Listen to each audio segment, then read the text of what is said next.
పసుపు వేసి అలా కలపాలి. ఇలా కలిపినాక తర్వాత అల్లం పేస్ట్,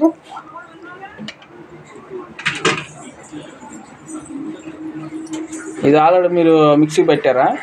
మిక్సీ పెట్టి. అల్లం పేస్ట్ ఎంత వేసుకోవాలి? తగినంత వేసుకోవాలి.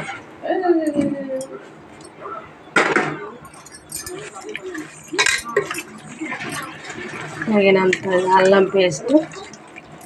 అల్లం పేస్ట్ అయినా ఇంకా ఎల్లిపాయలు కూడా దాంట్లో. అల్లం పేస్ట్, అల్లం ఎల్లిపాయలు.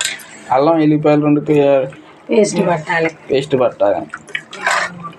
మొక్క పట్టే వరకు కలపాలి. ఓకే. దాంట్లో నూనె పోసారు ముందు? నూనె, తర్వాత పసుపు, తర్వాత కారం సరిపడ్డా.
చింతపండు పులుసా?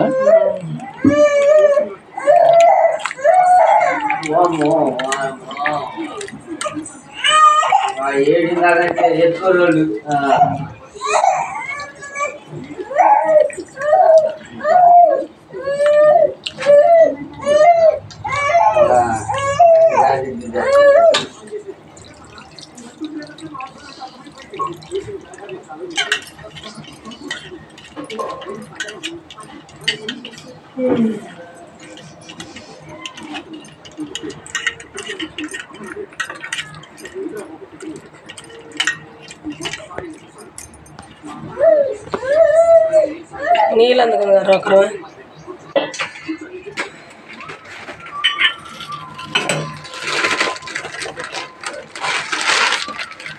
గల్లుప్పు వేసుకోవాలి ఇప్పుడు.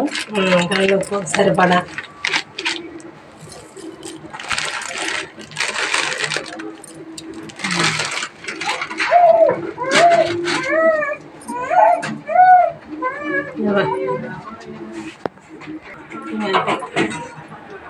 ఇంకంతే రెడీ. నీళ్ళు ఎన్ని పోసుకోవాలి? పులుసు సరిపడా. ముక్కలు మునివాలా? ముక్కలు మునిగేంత వరకు నీళ్ళు పోసుకోవాలి. దీంట్లో ఇప్పుడు మనం ఏమేమి కలిపాము? అల్లం వెల్లిపాయల పేస్ట్, పసుపు, కారం, ఉప్పు, చింతపులుసు. ఇంక దీన్ని మనం గ్యాస్ మీద పెట్టాను. ఇంకా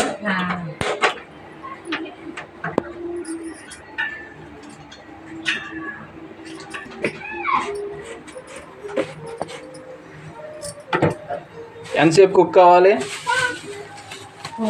చిక్కబడదాకా పులుసు చిక్కబడదాకా మనం ఉడికియాలి. ఓకే ఫ్రెండ్స్, మనం వెయిట్ చేద్దాం. మనం మొక్క చింతపండు మనకి ఎంత చిక్కబడిదో మనం చూసుకుందాం. Okay friends, okay.